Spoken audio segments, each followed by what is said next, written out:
যখন কোনো মানুষের উপর বিপর্যয় আসে, সেটা হয় পরীক্ষা অথবা একটা শাস্তি। যে লোকগুলো আল্লাহ তাআলার পথ থেকে দূরে সরে গেছে তাদের জন্য এটা শাস্তি, আর যারা আল্লাহর পথে আছে তাদের জন্য পরীক্ষা।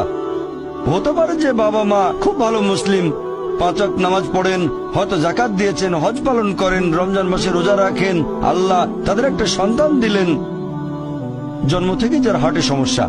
সত্যিকারের মুসলিম, সত্যিকারের মুমিন বলবে আলহামদুলিল্লাহ, আল্লাহ তাআলা তোমাকে অনেক ধন্যবাদ, আল্লাহ তাদের পরীক্ষা করছেন। আরেকটা লোক যে কৃতজ্ঞ নয় আর এই পরীক্ষায় হয়তো পাশও করবে না, সে বলবে কেন, সে লাফালাফি শুরু করবে, আল্লাহর কাছে অভিযোগ করবে যে কেন আল্লাহ তাআলা আমাকে এমন বিকলাঙ্গ সন্তান দিলেন জন্ম থেকে যার হার্টে সমস্যা। আর পরীক্ষা যত কঠিন পুরস্কার তত বেশি, পরীক্ষা যত কঠিন পুরস্কারের পরিমাণ তত বেশি। আল্লাহ আমাদের বানিয়েছেন, পৃথিবীতে পাঠিয়েছেন, এখানে আমাদের প্রয়োজনটা কি, আমাদের এই অস্তিত্বের উদ্দেশ্যটা কি? আল্লাহ এর উত্তরে বলেছেন সূরা মুলক অধ্যায় নম্বর 67 আয়াত নম্বর 2। আল্লাহ বলেছেন আল্লাযী খালাকাল মাউতা ওয়াল হায়াতা, যে আল্লাহ সৃষ্টি করেছেন মৃত্যু ও জীবন পরীক্ষার জন্য। কে তোমাদের মধ্যে কর্মে উত্তম?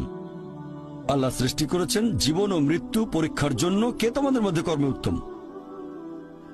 আল্লাহ পবিত্র কোরআনে বলেছেন সূরা আলে ইমরান অধ্যায় নম্বর 3 আয়াত 185। আল্লাহ বলেছেন কুল্লু নাফসিন যায়কাতুল মউত, প্রত্যেক জীব মৃত্যুর স্বাদ গ্রহণ করবে, আর চূড়ান্ত বিচার হবে রোজ কিয়ামতের দিনে। যাকে সেদিন দোজখ থেকে রক্ষা করা হবে আর বেহেশতে দাখিল করা হবে।